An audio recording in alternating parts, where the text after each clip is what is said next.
Hello everyone, welcome back to my YouTube channel. So आज है day 7 of hustle series.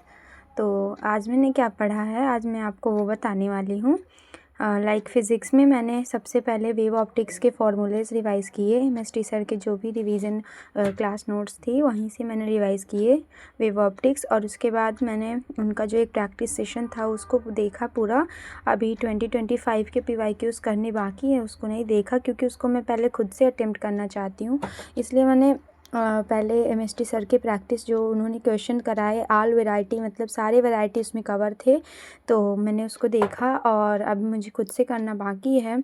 और मैंने सोचा था कि न्यूक्लियर फिज़िक्स, सेमीकंडक्टर, इनके जितने भी मतलब कि और मुझे वही जो एमएसटी सर के रिवीजन वीडियोस में उन्होंने 2 ले रखे हैं, एक कॉन्सेप्ट्स का है, एक प्रैक्टिस सेशन का है। तो मैं कॉन्सेप्ट्स वाले तो मैंने सारे रिवाइज़ कर लिए मेन से पहले ही, और उसके बाद मुझे से प्रैक्टिस वाले थोड़े क्वेश्चन और अच्छे से सारे वैरायटी जिसमें कवर्ड हो जाए, क्योंकि मैं क्वांटिटी से ज़्यादा क्वालिटी पे मैं सोच रही हूँ कि ध्यान देना चाहिए मुझे।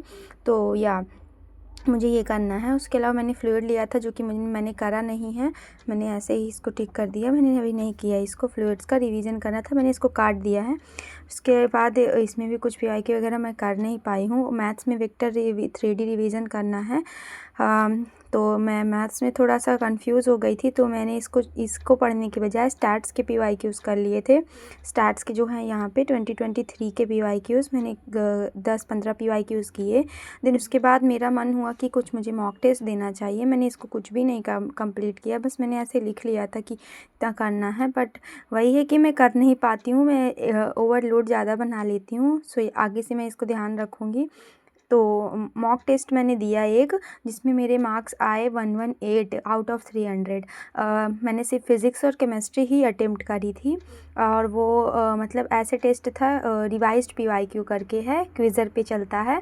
तो उसमें सर लोग जो पिछले PYQs हैं, हाँ उसमें से बहुत सारे क्वेश्चन मैंने पहले भी कर रखे हैं, तो उसका कोई मतलब बनता नहीं, पर मैंने सोचा दे देते हैं। तो वही जो चल रहा था रिवाइज PYQ का, उसमें का मैंने मॉक टेस्ट एक दिया।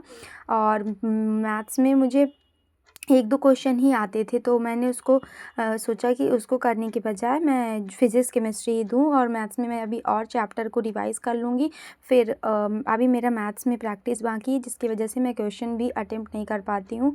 तो इसलिए मैं अभी सिर्फ मॉक टेस्ट जो दूँगी उसमें फ़िज़िक्स और केमिस्ट्री अटेम्प्ट करूँगी, या मैथ्स में जो 1-2 क्वेश्चन आते हैं उसको करके रिवाइज़ कर लिया करेंगे। बस इतना ही करना है। उसके बाद मुझे कुछ मिस्टेक्स रिवीजन करनी थी, रिवाइज़ करनी थी मॉक टेस्ट की, जो मैं कर नहीं पाई हूँ। उसके बाद मैं ये सब मैंने जो लिख रखा है मैंने कुछ भी कंप्लीट नहीं किया इसमें से, क्योंकि मैं लाइब्रेरी से घर आने के बाद मेरी जो सिस्टर है उसका क्लास 10th का बोर्ड एग्ज़ाम है, तो उसको मतलब कि साइंस उसमें थोड़ी दिक्कत आ रही थी उसको। तो मैंने उसको लाइक फ़िज़िक्स में जो मैग्नेट वाला चैप्टर है उसको मैंने उसको समझाया, और वो कुछ लाइट वाले चैप्टर के MCQs थे मैंने उसको कराए, और केमिस्ट्री में भी उसको मैंने ऑर्गेनिक वाली जो पार्ट है क्लास 10th का मैंने उसको बता दिया। तो मैंने उसकी कल पूरी साइंस कंप्लीट करवा दी। तो मैंने अभी इसको सबको पेंडिंग रखा, क्योंकि उसका बोर्ड एग्ज़ाम है, थोड़ा सा उसको इम्पॉर्टेंट है, तो मैंने उसको थोड़ा सा ध्यान दे दिया। उसकी साइंस पूरी कंप्लीट हो गई है। सो ये था हमारा डे 7 ऑफ हसल सीरीज़। मैंने इसमें से कुछ भी ज़्यादा कंप्लीट नहीं किया, सिर्फ 1 ही 2 टारगेट्स कंप्लीट हो पाए हैं। तो आगे हम और कोशिश करेंगे कि अच्छे से और ज़्यादा कंप्लीट करें। So that's it for the day 7। Like, share and subscribe. Bye bye.